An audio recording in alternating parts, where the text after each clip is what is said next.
Pharmacist Ben, Yes, sir. happy Memorial Day, I think. Thank you. Happy Memorial Day to you. Thank you for your Yeah, service. well, no, but at No? any rate, how are you? Okay. I'm good. Thank you. Day went by really fast, as all days do. I hear you. How Yeah, was we your? were in Florida over a month ago, 6 weeks ago. It was a while ago. How Mm. how, how was your trip? Your secondary trip that you took to my city? Oh, it's good. It was in and out. It's a tough city, man. Holy cow. And I was staying in Times Square. Oh my God. You know what? And you know where you were staying, and when you said where you were going to be staying, I was going to kind of be like, really? You know why I stay there is because it's walking distance from the show. So I Yeah, can it walk is. to the It show. is. You could have But gotten on 34th I'm Street. never doing that. I'm never doing that again, ever, You could do a ever. 34th Street right there, and It it was would have awful. probably been cheaper too. No, But I'll stay uptown or something and then take a cab. It was terrible, but oh, it was terrible. In fact, I don't even like. I shouldn't say anything, but it's a tough city. It's a really tough city. You know it is. yes, sir. Yes, sir. Okay. Well, All I'm right. glad to get you back in one piece. We need you here, Thank and you. and we're just trying to get folks. We got Bruce there, and I met inter- Victor. I saw Victor. you met Victor. Yeah. Victor's a good man. Good man. Yes, he is. Did you help him with his friends' concerns? And I'm pretty sure I tried to. Pretty sure I did. You Victor's have to pretty ask Victor. savvy. You know Victor's what? Stuyvesant High School? Um, I've heard of it. It's a good school. I know that. Yeah, Victor went there. Yeah, he's a smart guy. Yeah, Is he on he's the pretty call? smart. I'm sure he'll be in the. I'm sure he'll be in the chat. Thank you, Okay. Bruce. Good. Bruce is always with us. Um, you know, interesting topic that you sent to me last week. We didn't get a chance to talk about it, but Remind me what the headline was. Or do you have it? Can you post it? so we have. I put as our title. I'm gonna put it in our little chat here. Let's help folks with Parkinson's. Okay. Because, Parkinson's it's so easy, and I've been working with Parkinson's patients for a long time. It's such an easy health challenge to deal with because it's really caused by the same thing that causes everything else. But when people have Parkinson's disease, they're experiencing the end result of long term. It's always long term. It doesn't happen quickly unless somebody gets poisoned. Sometimes it can happen quickly, or brain damaged, like Muhammad Ali. When you get punched in the head a lot. But almost always it's the result of the same thing that causes everything. It's so crazy to me. I feel guilty even trying to position myself as an advisor when it's just so simple. So real quickly, all chronic disease is inflammatory. There's no such thing as a chronic degenerative condition that's not inflammatory, right? okay. That's premise number one. All right, so we work here logically. Premise number one is all chronic degenerative diseases are inflammatory. Premise number two is inflammation is a protective response or defensive response. Premise number three is if you have a protective response or a defensive response, you have an offending agent. And premise number four is if you want to end the defensive response, you got to eliminate the offending agent. Right? Mm-hmm. It's just that simple. And, I don't know why it's not complicated, is it? It's not hard to understand. Offending agent, defensive response, inflammation, disease. That's it. Well, We overthink it. well, It's we just simple. Put the good stuff in and keep the bad stuff out and put the good stuff in. okay, but when folks are diagnosed with this problem, they're going to get their levodopa, they're going to get their carbidopa. What does levodopa and carbidopa do? Okay, so it feeds the brain. No, it's hormone replacement. It's hormone replacement. Is it really? Yeah, except it's not exactly. It's neurohormones. Mm-hmm. When most people think of hormone replacements, they're talking about steroid hormones. These are nerve or brain hormones, neurohormones. Okay, dopamine is the neurohormone. Levodopa and carbidopa are precursors, and they get turned into dopamine. Mm-hmm. Nobody's solving the problem. They're just replacing the hormones that are not present. It's like thyroid hormone. If you have a thyroid gland, you have a degenerating gland or an inflamed gland or somehow a defective gland or it's being attacked by the immune system, if you have Hashimoto's, you have a gland problem. So what is the remedy? They can't do anything about the gland. So what do? They give you more hormone. Are you following me? So Yes. the strategy is not to solve the problem. It's to reduce the symptom. The problem with and the issue with levodopa and carbidopa is they don't work very often, or they work over time. They work less and less because they haven't stopped the degeneration. It's the degeneration that is the problem. It's like, what's a good example? If you have a tree, go back to our tree, right? And it's not giving fruit, and you're a farmer and you need your tree to give apples. You have an apple tree. You could stick apples on the tree. You could go to the grocery store, buy a bunch of apples, stick them on the tree, and then you'll have an apple tree, right? But eventually, you're not going to have any more apples, and you're still going to have a rotten tree. We want to fix the tree. That's what we're about here, is fixing the tree. We say the root, not the fruit, but what we're really talking about is fixing the organism, the tree, or the brain, or the thyroid, or whatever part of the body it is. That's what we want to fix. Doctoring doesn't do it, and they're not bad people. They're not dumb people. They're not malicious people. Sometimes they're a little arrogant, a little chauvinistic. That's true. But the practice of medicine is very helpful in the sense that if you have an injury, you want to have it repaired. And in the sense that if you have miserable symptoms like you're shaking or Parkinson's, you want to do something symptomatically. But to solve the problem, you've got to go to the degenerative organ or tissue. In the case of Parkinson's, it's a part of the brain that's called the substantia nigra. I don't want to get into too much of the details here. It doesn't matter. Although it's interesting, the substantia nigra, that means the black substance, right? It's melanin. It's pigment. And melanin is an absolutely fascinating molecule. It's no accident that people who have a lot of melanin age slower. Black people notoriously sometimes you ever see black women who are like 80 years old and they don't have any wrinkles? Yeah, on It's Facebook. melanin. Yeah, it's melanin. So melanin is amazing stuff. It's in the brain because it conducts electricity. So when that area of the part of the brain, deteriorates, you don't make melanin. I'm sorry, you don't make dopamine. And the doctor's strategy is to give dopamine, or at least a precursor of dopamine. I'm saying let's slow down the progress of the degeneration. And the reason I say it's easy is because it is. And I've been saying this for years. Work on your foods, work on your intestine. Everybody with Parkinson's disease will know that they have digestive problems for a long time. Now, I shouldn't say everybody, because sometimes people don't recognize it. Sometimes people don't remember it, or they don't notice it. And I think I told a story. Did I tell it on? I forgot if I told it on this show or not. I was talking to a young lady. She had really bad skin. Did I tell that story? Well, I remember, yeah. And she didn't. She said, I didn't notice any. I didn't notice a relationship between foods and my symptoms. I was like, really? That didn't make any sense to me, because you always notice. And so I said, why don't you show me the food diary? So she took a picture of the food diary. She shows me the food diary, and on the left-hand side in blue, it has all these foods, terrible foods, beans and rice and burritos and just a whole list of foods that you wouldn't want to eat, cereals and that kind of thing, spam. And then on the right-hand side, in red ink, it said bloated, crampy, diarrhea. It just had a whole list of things. And I said, her name's Chloe. I think it was Chloe. I said, Chloe, well, it says it right in your food diary. It says the foods and the problems. She didn't make the connection. She didn't realize they were connected. And it was right in front of her in her own handwriting. And that's the kind of disconnect we all have. We got to get past it. It's not because she's stupid. She just didn't make that connection.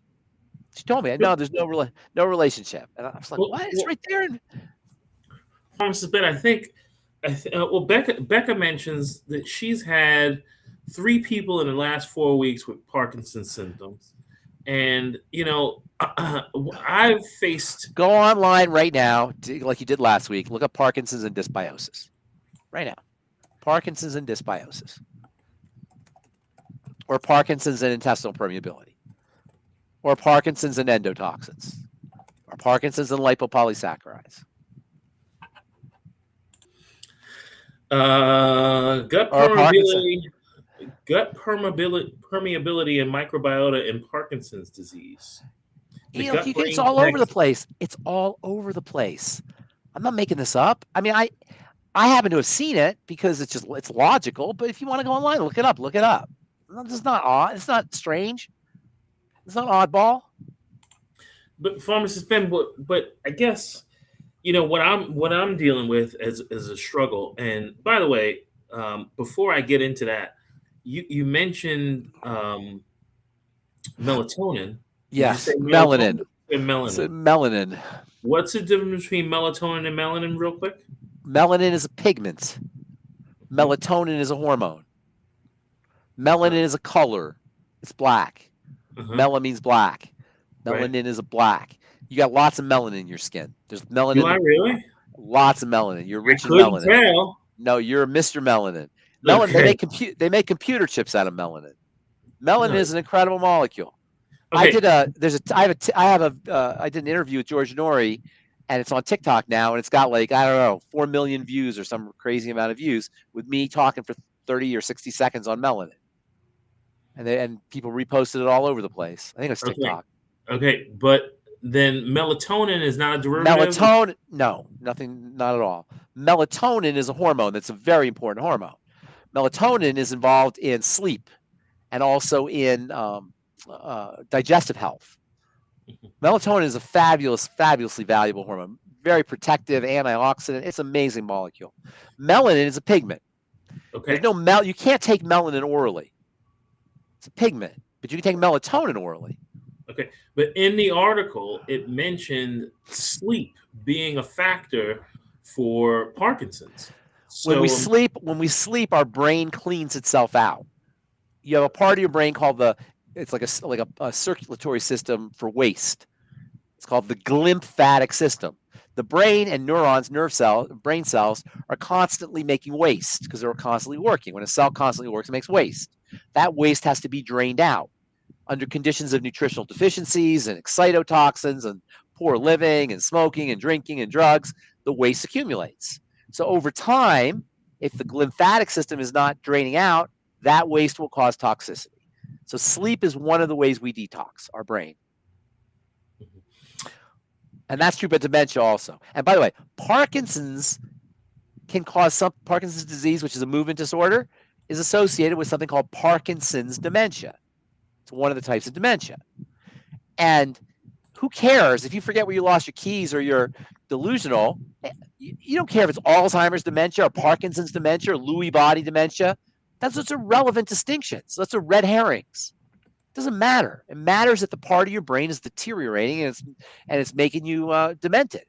It doesn't matter whether it's the Lewy bodies that are there or whether it's in the area near the substantia nigra for Parkinson's or it's the prefrontal cortex for Alzheimer's. That doesn't matter.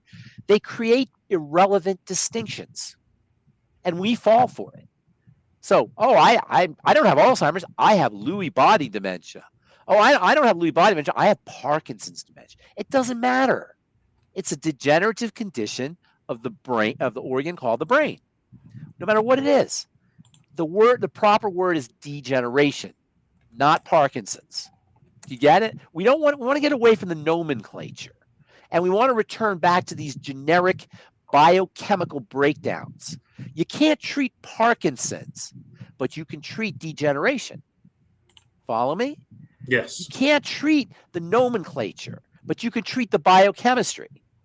That's why when they say, "Oh, you're not allowed to say Parkinson's," and "You're not allowed to say diabetes," and we're not allowed to say that. Only your doctor can say diabetes, but we can say dysglycemia. You're not allowed to say Crohn's disease, but I can say intestinal disease. You know what I'm saying? We want to get back to the biochemistry because that will elucidate the mechanism, and the mechanism is what you treat. You treat the mechanism. You don't treat the nomenclature. If you're stuck in the nomenclature, you're going to be, what the heck do I do? I have retinitis pigmentosa. I have hidradenitis suppurativa. I have transerythrin. What was that crazy one we heard? Transerythrin amyloidosis. Wow. Whatever. That's it's a 10-point word, Ben. It's inflammation, degeneration, breakdown. It's all inflammatory. And that simplifies everything. And our mission here is to take this whole health question away from authorities and bring it back to our homes. If it's in an authority's hands, you're out of control. Now I got to go to the doctor. Now I got to go to the hospital. Now I got to have tests done. Now I got to go to the pharmacy. Now I got to take different drugs that I don't know what they're doing in my body. Now I got to have this organ removed or that organ removed or have some kind of surgical procedure. If you put it back into your home, now you can control with lifestyle, with your foods, with your exercise, with your sleep, with your hydration, with your stress levels, with your supplementation. See what I'm saying? This is our goal. Our goal is to return health back to its rightful owner, us, not to the authorities. That's really the key. And there's times you need authorities, you need somebody to guide you. That's true. But ultimately, the treatments and the remedies are not theirs. They're ours. Only we care about our families. Only we care about ourselves. The doctor might care a little bit, but not like we do. Okay. Yes. I got a little pushback. So what do you do for, let me say, okay, good. I like pushback, but hang on a second. Let me just say something. So, we always go down these rabbit holes. For Parkinson's, A, food diary, eliminate problem foods. B, all your digestive support. Your nightly essence, Dr. Aria's liver cleanse, I-26, daily digest, ultimate enzymes, FucoidZ, collagen peptides, glucogel caps, anything. Vitamin A and vitamin E, both of which are important for the intestinal lining, cleaning the blood with chelating agents and acetylcysteine and vitamin C. Focus on the gut and focus on the blood, which is secondary to the gut. That's how you treat Parkinson's. And if you want proof, fast. And when you fast, you'll notice that you don't have the same symptoms. You got to eat, obviously, but fast for a day or two. And if you want a quick emergency fix, take a bath. Because when you've activated the parasympathetic nervous system and your muscles are relaxed, you're not going to be as shaky. Okay? Now, what were you going to push back on? Well, you make it sound very easy, but we deal with folks who, because they're still using the medication and other medications, and I'm going to lead into Becca's question, but they use medications, they use specifically the carbidopa, levodopa, they use other medications for other symptoms that they have bodily. I mean, clearly, a lot of these folks are dealing with metabolic syndrome. They're dealing with the gut dysbiosis. And what I'm suggesting is that the time frame in which these folks are healing or not healing is lengthy, and it's time frame. Say that again. The time frame is what time frame is lengthy? They're dealing with these symptoms for a long time. They're dealing with these problems for a long time because they haven't come to us yet. They're going to the doctor. Even the ones that have come to us, and maybe use part of the chocolate cake recipe. I give them a full recipe for the chocolate cake. They use part of the recipe, and they're not getting where they want to be. They're still relying on the carbidopa and the levodopa. Look, I can't help people. People to do whatever they want to do. I can't go into their homes and force them not to eat or force them to eat different foods. Okay, but I'm just telling you how you handle it. What about the metabolic syndrome is an issue too, because metabolic syndrome will inflame the liver. Once the liver is inflamed, then you get more blood toxicity. Metabolic syndrome will cause gallbladder problems. That will cause malabsorption of fats, and then you'll have problems with absorption of your fatty vitamins, your omega fats. That'll affect your brain. So yeah, these are all involved, but it starts with dirty blood, which itself starts with leaky gut and dysbiosis. So you do what you can do. Number one, look, it's the same thing. The triangle. You focus on the gut first. You focus on the blood sugar blood sugar system second, and then you calm the body down. That's point 3. Calm everything down. Relax. Muscle relaxation, massage, breathing, slow, deep, rhythmic breathing, making sure you're getting enough rest, hot tubs or hot baths or warm showers. Everything you do to relax the body. So, I mean, right now, AJ, close your eyes. Close your eyes right now and think about, place your attention on the bottom of your feet that are touching the floor. Feel them touching the floor. Feel your feet touching the floor, the pressure of your feet touching the floor. And now work yourself up to your calf muscles. And as you're working yourself up to the calf muscles, soften your calf muscles. And as you're working up your calf muscles, go to your thighs, making sure you're breathing, making sure you're watching, not changing your breathing, just watching how your body automatically breathes. Your body breathes totally by itself. You don't have to do a thing. It's like a rhythm on its own. And you go back to your thighs and feel how your thighs are softening up. Place a lot of attention. Place all your attention in your thighs, and then move up your thighs and feel your butt sitting on the seat. Feel the pressure of the seat. Feel the pressure of your butt sitting on the seat. Make sure you're breathing, not changing your breath, just watching your breathing. And then work to your belly. Soften the muscles of your belly. Just stay right like that. And now, open your eyes. And how do you feel? Feel good? Could take a It took nap. about 15 seconds. Okay. 15 seconds. You lowered your blood pressure. You reduced your inflammatory markers. You added your healing marker. You improved your healing markers, and you probably added a couple minutes to your life. As simple as Well, that. And we could do it. You could do that every hour. It'll take you 10 seconds, 15 seconds. I appreciate that very much, Hunter, our guy Hunter. Okay, Becca, come ask your question because you had a question. Go. Yes. So I've been off for a few weeks, and in that time, I've missed you too. Thank you. I've had at least 3 people come to me with symptoms and wanting to know what to do with Parkinson's. So I'm super excited that we are talking about this tonight. I put somebody on who has Parkinson's. Is there somebody on the call who has Parkinson's? I don't have anybody here on the call. Can they come next week? Can they come Friday or next week? I will invite them. Invite them Friday or next week. We'll talk to them on the air and we'll show them how easy this is. So I have 2 questions. And if you want a quick down and dirty, I'm sorry. If you want a quick down and dirty, tell them to take a warm bath. And that will slow down the contractions. Okay.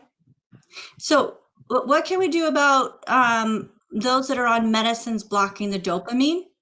There's no medicines that block dopamine. There's medicines that support dopamine. You mean for Parkinson's?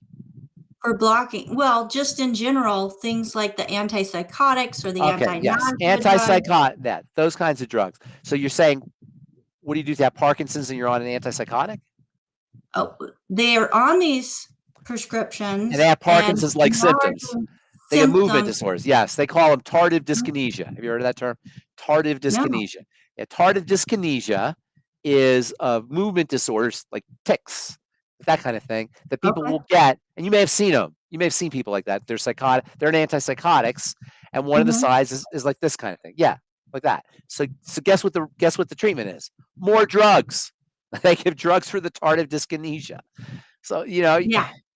And that's how our system works. Look, we cannot help people who want to work with the system. I shouldn't say that. We can help everybody, but we can't help people maximally if they want to work with the system. There's going to be it'd be like having a hole. It'd be like being in a boat with a hole in it. You might be able to bail water and not sink, but you're not going to go very far. And so if you're going to work with the medical model, that's fine. More power to you, but it's going to be much harder for you to actually deal with the problem, because now you're putting more toxicity and more load on the body, and you haven't solved the real problem. The good news is that nutrition makes your drugs work better. Nutrients will reduce the amount of work, the amount of damage control that the drugs have to do. Follow me? So if you, for example, use your occutive, and this is another strategy for Parkinson's. It's not primary, but you can still, not occutive, synaptive, I'm sorry, synaptive. If you use your synaptive and you're on levodopa or carbidopa, you'll be able to lower your dose on the dopamine if you take your synaptive. And if you start using all the digestive support, and if you start using the metabolic support. And we don't want to look, and it's kind of our fault here because we're always focusing on problem solution kind of thing, which is understandable. If you have a problem, you want a solution. But really, we want to look at overall systemic health, because when you have overall systemic health, you're not going to have Parkinson's. Yeah, we can target Parkinson's with all these things we're talking about, but if we have overall systemic health, you're not going to have the Parkinson's, and you won't have to worry about other health challenges. So we want to look at overall systemic health, and that's the beauty of the longevity products. There's no Parkinson's formula, but there's a healthy start pack, and there's a healthy brain and heart pack, and there's nutrients that are a healthy blood sugar pack. There's nutrients that support the nervous system and support the cardiovascular system and support the digestive system as a system, rather than just the substantia nigra, the area that's not making the dopamine. The doctor strategy is let's go to the substantia nigra. Not their fault. That's how they're trained. So you don't want to blame anybody, but it's not a solution any more than thyroid hormone is a solution for Hashimoto's. Mm-hmm. Okay, so I have one person who said that they have a protein that's accumulated inside their brain cells. Amyloid? Is it an amyloid? They said that it's the alpha-synuclein. Yeah, alpha-synuclein. Yeah, alpha-synuclein is a type of protective protein. We'll call it. It's a amyloid. Amyloid is the criminal, the bad guy, I should say, when it comes to Alzheimer's, right? You've heard that, I'm sure. Yes. Okay, but amyloid happens all over the body. Alpha-synuclein is not amyloid, but it's similar to amyloid, and they say it misfolds and forms these clogs. That's the theory. But my opinion is it doesn't misfold. They're like, oh, it's an oopsie. The body doesn't make oopsies. It's folding. It changes its shape, misfolding they call it, as a protective response to patch things up. Why would it patch things up? For damage, to protect against damage. Everything's secondary to damage.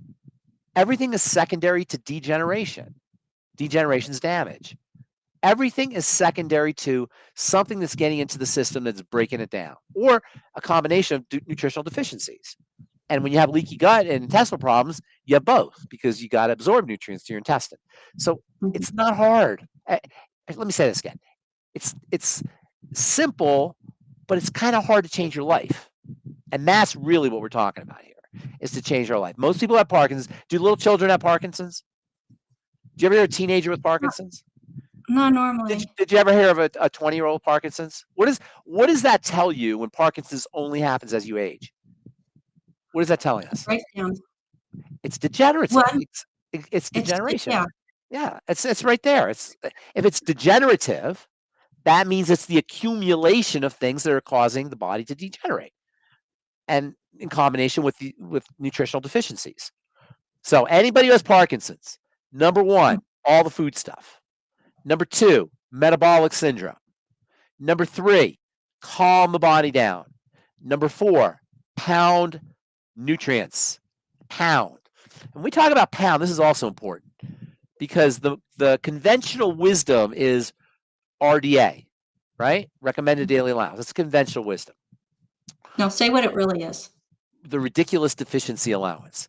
What we want to do is we want to communicate to the cells. Right? It's all about the cells, not the tissue, the cells, that life is good, that there's plenty. When you have a lot of money in the bank, you go on vacation, you buy new clothes, you buy things for your kids, you feel great, you spend money, you get a new car when you have a lot of money. When you don't have a lot of money, you pull back. You don't spend money. You eat less food. You don't go on vacations. You take the bus instead of driving, you save gas, whatever. That's how a cell is. We want to tell the cell it has lots of money. It can make lots of collagen. It can make lots of high hyaluronic acid. It can make lots of immune factors. It can do whatever it wants to do. It has abundance. Large concentrations of nutrients tell the cell life is good. And that's the reason why you want to pound the nutrients, with a few exceptions. Zinc, maybe, selenium. You don't want to necessarily take too much of those, but things like the B vitamins and vitamin C and omega fats, you just want to go crazy with them. Pound the body with those nutrients. And then, of course, if you have malabsorption at the level of the gut, you got to fix that too. Okay, so the B vitamins, by the way, the B vitamins are especially important for the nervous system, the brain and the nervous system. The B's, especially thiamine, vitamin B1, and niacin, vitamin B3. Okay, so we're pounding the body with nutrition. Yes. What about this thought that you're just making expensive urine? What about the thought that the moon is made of green cheese? If you told me the moon is made of green cheese, what would I argue with you? I wouldn't argue with you. I'd say, fine, Rebecca, it's made of green cheese. Have a nice day. You know? So when people say that, I say, fine. Okay, expensive urine, fine. You want your urine expensive. You want everything expensive. You deserve it. You should be expensive urine. You should have everything expensive. Your urine, your saliva, everything. Everything. So if you pee some out, that's extra. Fine. You got extra. At least it's a guarantee. You got extra. It's better to have extra than a shortage. Not enough. That's for sure. Absolutely. Now we have Bernadette who's wanting to know what you can do about tics, which I think Bernadette's referring to the bodily uncontrolled. Wait. This ain't Friday. This is Monday night. What do you mean? You weren't coming on. I didn't know if you were like, wanting me to fill in until you got back or what, buddy. Tics tics like movement disorders? Yes. B vitamins.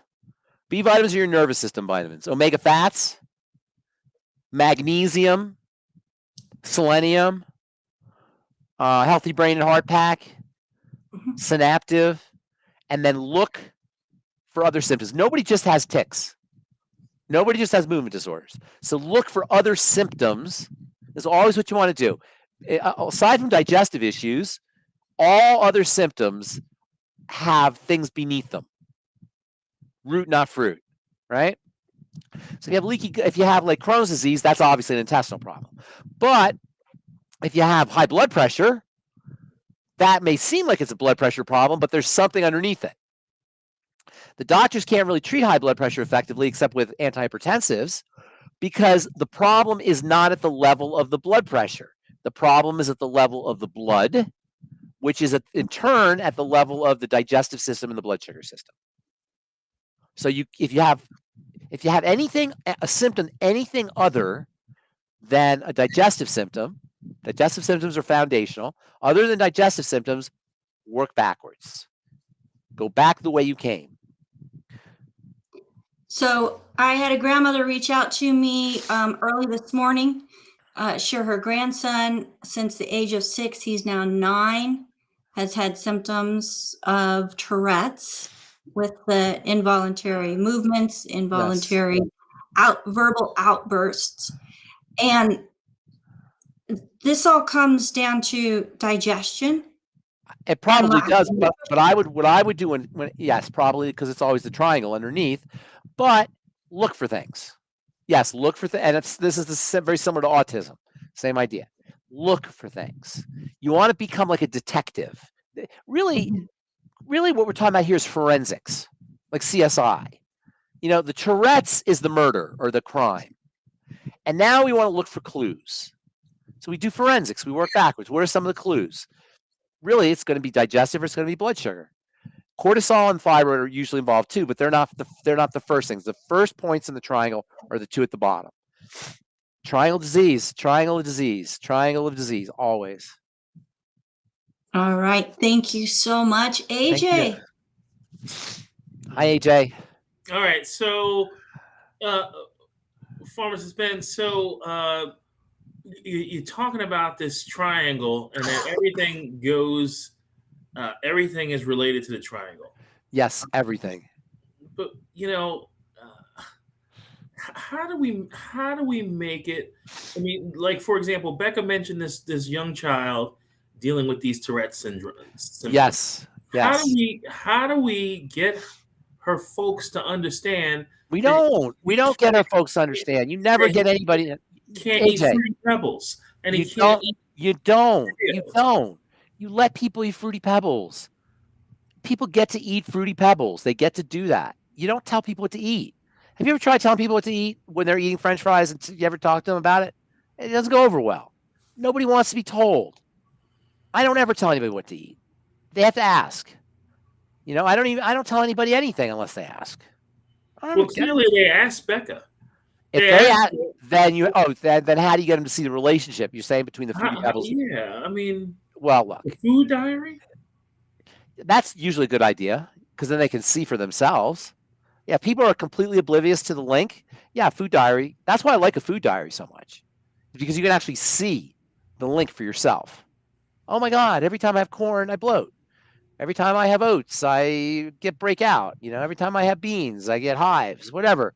You start to see things. That's really the most important reward of a food diary, is you get to see the impact of what you're doing on your body. Other than that, it's a mystery. Oh my God, I'm breaking out. I have no idea why. I deal with skincare all the time. It's not as much in this country, but I do business in Mexico. I got to sneeze. Hey. Excuse me. Hang on a sec. You gotta get you a tissue, Ben. Why don't you take a tissue break? No, there's nothing in there. It's just there's some dust here or something. Okay. Anyway, so I this gal, and she's been working with me for a long time. She's in the skincare business. Very sweet, super smart lady. And so she sends me a picture of this lady in Mexico, this girl in Mexico, and she's got the breakouts all in here. And I'm telling you, when you break out all in here, and it's not like little individual pimples like acne, it's rashy, it is a 100% food condition or something ingested, almost always food. It could be some kind of poison you're ingesting or a drug or something like that, but mostly food. And yet this gal has been working with me for years. She still sent me a picture and said, what do I do here? The doctors are giving her Retin A and antibiotics. It's just like, it's kind of a mindset that we have to get this idea that the body is on automatic. It's a closed system, like a circle, and everything just works perfectly inside the circle. It's the law of physics that if you have a closed system, everything's going to stay the same. But because there's an opening through food or through the intestine or through the digestive system, you got a problem. And this opening and the stuff that gets through the opening is the most important parameter that is going to determine health or the lack thereof or longevity or early demise. There's nothing more important. Nothing. And don't let anybody tell you, they don't say it as much, but when I was in pharmacy school, they used to laugh about it. Oh, food, chocolate doesn't cause acne, ha. Now they don't do it as much. Now because it's obvious. There's so many people that improve their health and they change the way they eat. And when you think about it, if you go to the grocery store, all the food is foreign. Even the produce is foreign. You got stuff sprayed on the produce that didn't exist 100 years ago. Even the chicken is foreign because they're eating stuff that has stuff on it that didn't exist 100 years ago. It's a completely different food supply. The body has evolved on one diet, and in the last 100 years, that diet's no longer available. And what is available is a completely corrupted food supply. So what do you think is going to happen? Right? Yes. And add into the equation that we eat not because we're hungry, we eat because we're under duress, or because things taste good. You got a recipe for disaster. Pharmacist Ben, in that article, it mentions that vitamin D, which you mentioned to me, is more of a hormone. Yes. Vitamin D, folks who are deficient in vitamin D are more susceptible to everything. And then Parkinson's. Everything. Parkinson, vitamin D is for everything. For every cell in the body needs vitamin D. Every single cell. Whether it's the thyroid or whether it's the brain or whether it's the kidneys or whether it's the bone or the intestine, every single cell in every organ is critically dependent on vitamin D. Why? Because calcium activates chemistry. And vitamin D is the hormone that puts calcium into the cells and into the intestine, into the blood from the intestine. So vitamin D is for everything. Deficiency in vitamin D will cause everything. It's not a one-to-one. Vitamin D is a master vitamin. It's a hormone. It's not a vitamin. It's a master substance, a master nutrient. Okay, so now... And by the way, vitamin D needs to be activated mostly by the kidneys and the liver. Other cells too, but other parts of the body too, but mostly the kidney and liver. So if you have kidney disease and liver disease, you might not be activating your vitamin D. So you may get vitamin D, like through your supplements or even the sun. It's not as much of a problem with the sun because your skin can activate vitamin D. But if you supplement with vitamin D and you have kidney disease or liver disease, you may not be activating it effectively.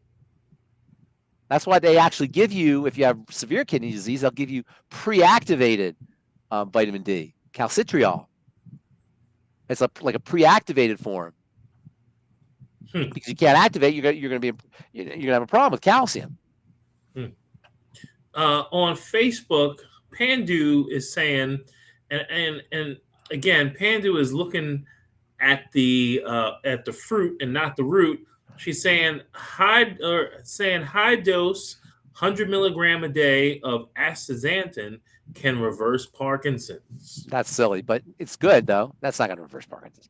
But astaxanthin is a pretty darn good antioxidant. Astaxanthin is red.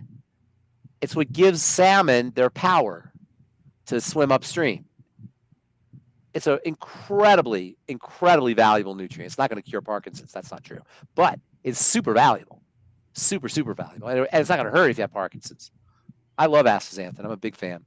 Mm-hmm, mm-hmm. And your top 3 antioxidants, vitamin C being number 1? Yeah, but it doesn't quite work that way because they all work together.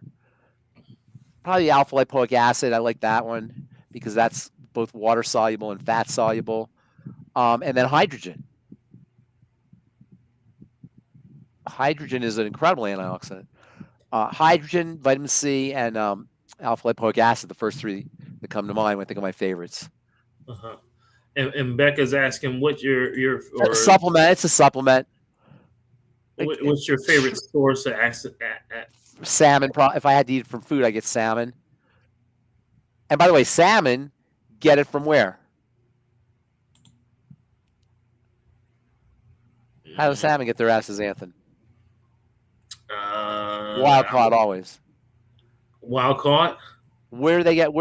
She's somebody saying wild caught. But where do salmon get their astaxanthin from? Probably the most powerful food on the planet. I would have to say seaweed of some sort. Algae, yes, algae, exactly. Brown algae has something in it called fucoidZ, which is similar to astaxanthin. There's probably astaxanthin in brown algae too. Certainly in red algae, there's astaxanthin. There's so much, the fact that there's so much is good and it's bad. It's bad because it's kind of overwhelming. And I've been studying this stuff for 45 years and I still learn, 5 to 10 different new things every day. And I've been studying for 45 years. So you can go, it's endless how much you can study. But it's good because you have so many options. There's so many things you could do. There's so many ways that you can work on degenerative disease. Just Parkinson's. You can do the nightly essence. You can do glucogel caps. You could do vitamin A and vitamin E. You could do collagen peptides. You could do your I-26. You could do your synaptic. You could do your healthy start pack. You could do your osteomag. There's so many different ways to approach these problems. Yes, it's overwhelming in a way. I get that. But the good news is that these are options. And that is the idea here. In fact, if I was going to name longevity again, like I was going to give it another name, you know what I'd call it? Optionality? Options. Options. I just call it options. These are options. Pharmacist Ben, tons of stuff I could ask you, but... And by the way, one of the latest treatments for Parkinson's, fecal transplants. You didn't have to go, I know. You could have left that one out. I think it's interesting because that just goes to show you how important the microbiome is. Or you could take the capsules, the oral fecal capsules. Mm-hmm. Is shellgrish Irish moss? Okay, Irish moss is great stuff. Yes, I don't know if it's crack. I don't know what it's touted to be, but yes, it's seaweed. Mm-hmm. Mm-hmm. Seaweed, like grass and seaweed are 2 of the most amazing nutritional complex compounds on the planet. And it's no accident that the biggest animals in the world eat seaweed and grass. Okay, so then what do you think of pollen burst? Pollen burst? I'm not sure what you mean by pollen burst. My friend Dino lives in... Hang on a second. He lives in New York. He reminds me of you, Dino. Oh, He's right in the city. Yeah, my friend Dean. He's rough and tumble like me, huh? He is rough and tumble. In fact, I'm going to introduce you guys. I think I'm going to introduce you guys. Cool. Yeah, you remind me of each other. Yeah, he's a little older than you, but I've known him for a long time. So I forgot what you were just saying to me. Well, I said pollen burst because pollen burst. The pollen grows. Pollen, yeah. Yeah, there's a little of that stuff in there. What is it called in the pollen burst that gives it a name? They get the name pollen burst from? Pollen burst is more of an energy drink. I forgot what the active ingredient is. SOD. No, it's not SOD. There's something else. Well, SOD, by the way, is a very powerful antioxidant in the body, superoxide dismutase. Mm-hmm. But it's not much of a supplement. But there's another ingredient in there that gives it the pollens, that gives it the name pollen. That is the reason they call it pollen burst. But pollen burst is like, it's an energy drink or energy powder. Well, if you ask Adrian, it's got all. I mean, she put a whole list together of all the minerals and that are in it. That's in the pollen. That's in the pollen. Yeah, the pollen. Pollen is very loaded, but there's not. It's a special kind of pollen. I don't remember what it is, but yeah, pollen is got a lot of good stuff in it for sure. But you don't take pollen burst for the pollen. You take it for the buzz, for the energy, and it will give you energy. I do it before I do George Norrie. Mm-hmm. That's the only way I can stay up. She's saying antibacterial, anti-proliferative 1,2 pollen contains energizing proteins, as well as, thank you for green tea, SOD, pantothenic. You didn't nail it, Becca, because all of these things, lipids, vitamins, minerals, green tea. That's all in the pollen. Lipids, vitamins, and minerals are all in the pollen, not the green tea. But EGCG. EGCG is one of the active components in green tea. Epigallocatechin. I can't identify G40. I can't identify. Is this in the pollen? Is this in the pollen molecule? In the pollen burst. No, but in the pollen molecule, not in the pollen burst. Not entirely sure. Yeah, I'm not sure. Pollen burst is not really a nutritional supplement as much as it is an energy supplement, and it is a good energy. It's a darn good energy supplement.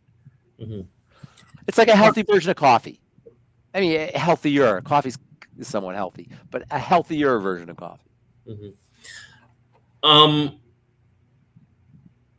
And then I guess the last point that I wanted to make for the night is, besides the fact that we really appreciate all the time that you spend with us and thank you, questions you answer.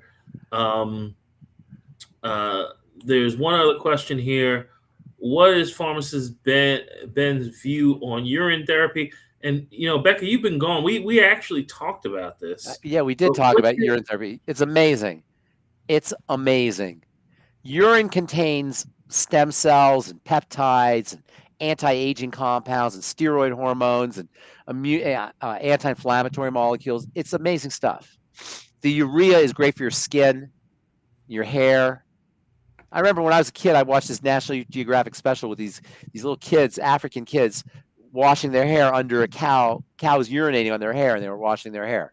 And I couldn't understand why they were doing that. But later, I found out urea, which is in urine, is great for your skin and your hair. Okay, before we go, Bruce is saying his neighbor's son is considering a kidney transplant. Dr. Wallach says diabetes type 1, that you're born with it. My neighbor was diagnosed at 4 years old, and now he's taking the shots, and he's now in his 40s. At 4 years old, he was diagnosed with diabetes type 1. Would that be considered a misdiagnosis? I'm not quite understanding the question. I don't know. Type 1 diabetes. Doc always says that you would know you had type 1 diabetes before you left the hospital, because that would be something that they would really. You mean when you're born, a newborn? Yeah, you if you had type 1 diabetes, Dr. Wallach would say that you'd know before you left the hospital. What do you mean by as a newborn? As a newborn, yeah, because that's something that they would really key in on. I can't speak to Dr. Wallach. Dr. Wallach probably knows more about nutrition than has forgotten more about nutrition than I know. So I'm not going to speak to Dr. Wallach. But type 1 diabetes is an autoimmune disease. Okay, autoimmune diseases are always about dirty blood. So what I would be doing if I had type 1 diabetes is and it happens in kids a lot.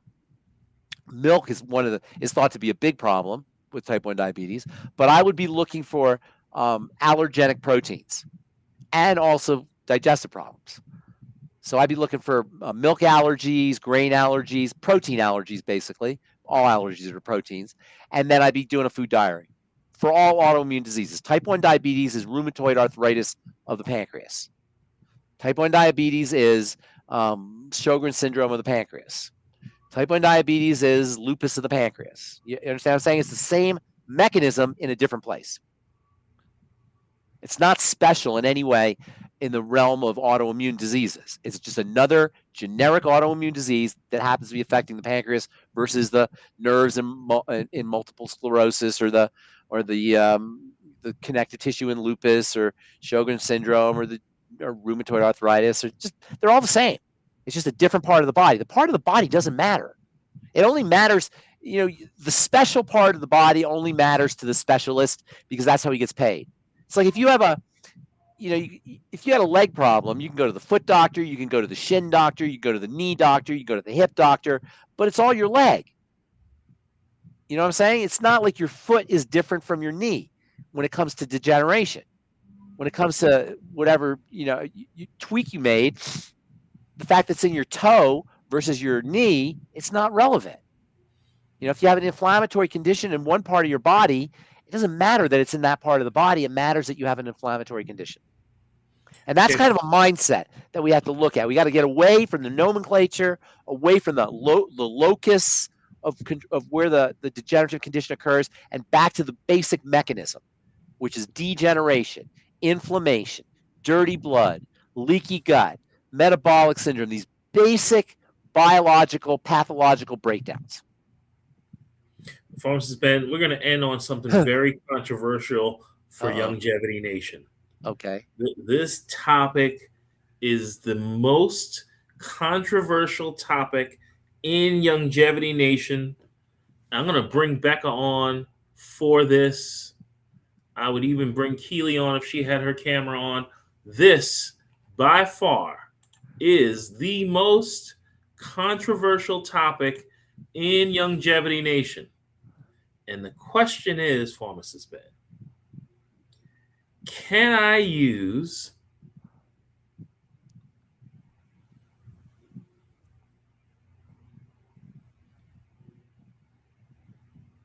olive oil that has been packed in a nitrogen-rich room? Or can I use it? What do you mean, can I use it? Okay, so we say every time someone calls, and I say no oils of any kind, because this is our... No processed oils. We say no oils of any kind, because Dr. Wallach says we don't play Russian roulette. We don't know if that oil is... He's right. We just say no oils of any kind. He's right. If you are going to do an oil, and there's some value to oils, it has to be fresh, it has to be refrigerated, it has to be in a dark bottle, it has to be treated like medicine. And even then, you want to make sure that you're not letting it sit around too long or not cooking with it or exposing it to the air. So you got to be really careful with oils. Olive oil, as far as oils go, is not, there's worse oils than olive oil. The ones that are really problematic have lots of omega-6 fatty acids in them, long-chain fatty acids with double bonds. Olive oil is not is more monounsaturated than polyunsaturated. It doesn't have a lot of double bonds. It's still not great. There is some medicinal value to it. And in nutrition, sometimes we find that a food has value, but it also has problems. It's not cut and dry. Okay. And so with olive oil, to the degree I can't say yay or nay. I can't answer your question yay or nay. I can say to the degree it's destabilized, which you don't know, is the degree you're going to have a problem with. And I would never cook with it.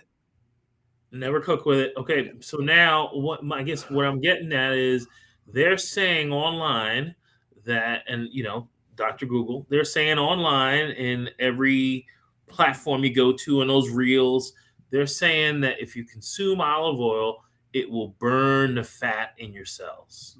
No. I mean, that's just internet stuff. I want to see a mechanism how it burns fat. It might rev up the cell. It might speed up cellular activity, but it's not going to burn the fat in the cell. That's a stretch. Mm-hmm. Mm-hmm. And would coconut oil be something that you would use? Coconut oil is a completely different entity. Coconut oil does not have the long chain fatty acids. It has medium chain fatty acids and short chain fatty acids. The medium and short chain, which literally are short and medium in length, those tend to be solid and more stable. The ones that are problematic are the long ones. Think of like a long chain of pearls versus a short steel bar. The long chain is floppy. It's more prone towards damage when it's long. Short ones are less prone towards damage, right? Okay. Because they're chunky. The fats in butter and in coconut oil are chunky, so they don't break down. They don't flop around as much. The long ones in corn oil, safflower oil, peanut oil, etc., they flop around a lot. And when they flop around, when they're heated, things can fall off and break. And then you get oils that are broken and technically they call them oxidized, and that's where you run into the problem. The short ones are much more stable. So they don't break down as quickly. They don't break down hardly at all, actually. You can keep coconut oil for years before you have a problem with it. You can keep butter out of the refrigerator. You just keep it out. I've never seen butter go bad, really. Have you? No, I used to keep butter on the counter. Yeah, it never goes bad because it's got these chunky fats in it, short fats, as opposed to the long floppy ones. Mm-hmm. So then why are they saying this MCT is good for the brain? MCT is phenomenal for the brain because it's an incredible source of energy. It's great for dieters. It's great for the liver. It's great for people who have a gallbladder taken out. MCTs can be used without processing the way ordinary fats can be used. When I was working in a PEDS ICU, pediatrics intensive care in Denver, they had a regional hub for little kids who were born with digestive problems from crack moms, from moms who were on drugs. When moms are on drugs, crack or heroin or whatever, their babies are born with messed up livers and gallbladders and intestines. And University of Colorado in Denver was a regional hub for these kinds of babies. And one of my jobs as a pharmacist was to make medicine trays for these babies, and they were all on MCTs. Because when you have a liver problem or a gallbladder issue, or even an intestinal issue, your body has a problem processing fats. MCTs are very easy to process. They go right to work, and they're high energy. So would you consume the whole coconut, or you figure the process? Well, if you do the whole coconut, you'll get some, but if you do the coconut oil, you'll get a concentrated amount of MCTs. Mm-hmm. Mm-hmm. All right. Any commentary, Becca? Besides you want to know about his favorite snack? Is that what my favorite snack? Your favorite salty or savory snack? Salty or favorite? Nuts, almonds. I like almonds and raisins. Mm. Okay. When I was with Pharmacist Ben, the only thing that he would eat is celery and carrots. That's not the only thing I eat, but I find celery and carrots to be very filling, very handy. You can travel with them. You don't have to cook. They're perfect for a bachelor, and they're incredibly satisfying. They're crunchy. They're super satisfying. Carrots especially are incredibly satisfying, and they're cheap. A bag of carrots is like $1.50, for a bag of them, and they'll last you like 2 days, and they're super filling. Okay, so what's healthier, a raw carrot or one that is steamed? They both have advantages. I don't know which one would be healthier. Steamed releases the nutrients a little bit, so probably you get more nutritional value out of steamed. To the extent you steam it, probably steamed. But you don't want to steam it too much because you start to break things down. So there's a sweet spot. But I just grab a bag of carrots out of the fridge or celery sticks, and it's just so easy. They're so filling. Okay, 3 quick questions on Rumble. How much MCT oil per day? What's the difference between MCT oil and MCT powder? MCT powder is compressed. It's the same thing. It's just compressed. I'm not sure how they make it actually, but it's basically the same thing. And there's no real dose for it. There's no way to know. You can't. Can you overdose? No, you can't really overdose. If you really went crazy with it and drank a whole bottle, you might get sick, like nauseous. But you're not going to poison yourself or anything. Diminishing returns, though. Probably after a certain point. I don't. There's no real MCTs aren't really like a essential nutrient. So there's not a lot of studies on MCTs and how they work. And basically, they're easy to process. They don't have to go through the entire fat processing machinery that ordinary fats do. So they're great for people who have problems with fat malabsorption or liver gallbladder issues or pancreatic issues or intestinal issues. And they're very high energy.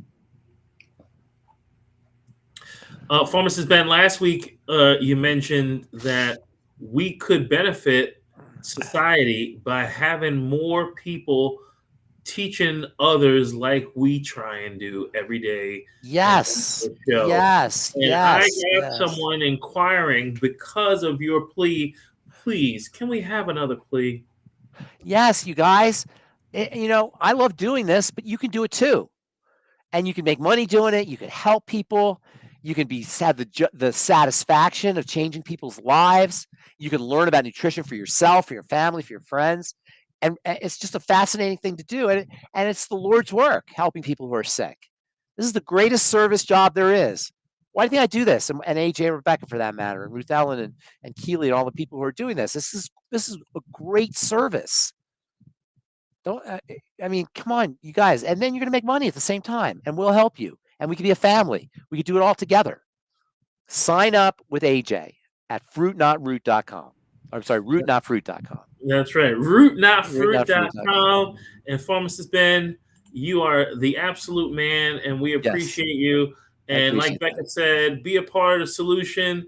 Call 855-949-3377. Pharmacist Ben, thank you very much. Yes. And we'll see you Friday. You will see me Friday, and thank you so much. Thank you. You're the man. Okay.